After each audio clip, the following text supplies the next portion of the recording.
துலாமை பொறுத்த வரைக்கும் உடல் ஆரோக்கியம் ரொம்ப ரொம்ப மஸ்ட்டு. சில பேருக்கு மருத்துவம் கிடைக்கும். ஏன்னா குருவினுடைய பார்வை படுறது.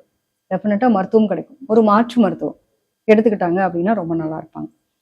இவங்கள பொறுத்த வரைக்கும் பொதுவா அடிவயிறு சம்பந்தப்பட்ட பிரச்சனைகள், நிறைய பேருக்கு கர்ப்பப்பை கோளாறு இருக்கும். ரொம்ப நாளா எனக்கு வலிச்சுக்கிட்டே இருக்குங்க, ஒரு முடிவு கிடைச்சா நல்லா இருக்கும். எத்தனை நாள் நம்ம ஃபீல் பண்ணுவோம் இல்லையா? இந்த மாதிரி ஒரு முடிவு கிடைச்சா நல்லா இருக்கும் அப்படிங்கிற மாதிரியான ஒரு அங்கீகாரம் இவங்களுக்கு கிடைக்கக்கூடிய காலகட்டம். நல்ல டாக்டர்கிட்ட போவாங்க, கரெக்டான ஒப்பீனியன் கொடுப்பாங்க.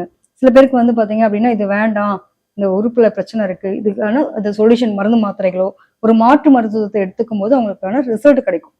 இப்ப அதை கண்டுபிடிச்சிருப்பாங்க வேற என்ன ஆல்டர்னேட் மெடிசன். ஸோ அப்ப நிறைய வந்து நம்ம சொன்ன மாதிரிதான் தேவையில்லாத ஆணிகள் அப்படிங்கிற மாதிரி எப்பயுமே ஒருத்தவங்க கூட பயணிக்கிறோம், எல்லாருமே நல்ல நட்பா இருப்பாங்க அப்படின்னு நம்பினாங்கன்னா அவங்களோட ரியாலிட்டி உண்மையான ஃபேஸ் என்னன்றதை இவங்களுக்கு அப்படியே படம் பிடிச்சு காட்டும். ஸோ நீ நம்பிட்டு இருக்க ஆளோட முகத்திரை இதுதான், வேணுமா வேணாமா நான் பீரியட்ல வந்து அவங்களுக்கு தெரிஞ்சிடும் யார் வந்து உண்மையா இருக்கிற.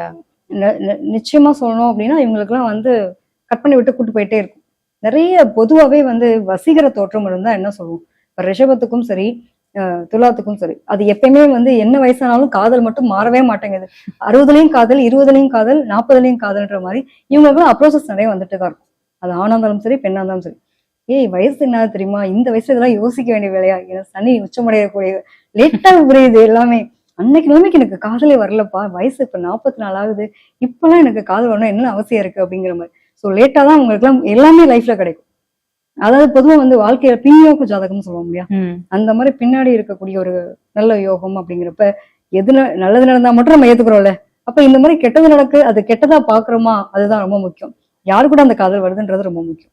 யாரு கூடயே தேர்ட் பர்சன் கூட வர்றதுக்கு நம்மளோட ஒய்ஃப், நம்மளோட ஹஸ்பண்ட், ஸோ இந்த கனெக்டர்ல கொண்டு போயிட்டாங்க அப்படின்னா ரொம்ப சூப்பர்னு சொல்லலாம்.